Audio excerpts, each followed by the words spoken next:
a multidão te oprime, de todos os lados assim. Cristo disse: alguém tocou-me diferente, pois eu senti, saiu virtude de mim. Toca pela fé agora em Jesus, pois Ele vai te conceder a luz. Estende a mão, Jesus vai te tocar. Toca pela fé agora, é só pedir, que de Jesus virtude vai sair. Estende a mão, Jesus vai te tocar.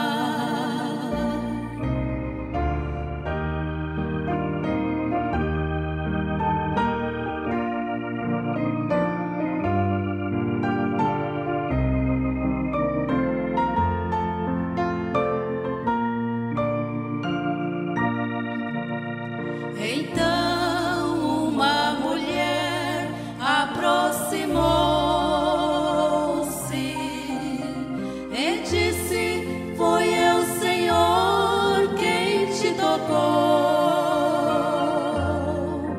Cristo ali falou-lhe muito suavemente: vai em paz, que a tua fé te salvou. Toca pela fé agora em Jesus, pois Ele vai te conceder a luz. Estende a mão, Jesus vai te tocar. Toca pela fé agora, é só pedir, que de Jesus virtude vai sair. Estende a mão, Jesus vai te tocar. Se queres a alegria em tua vida,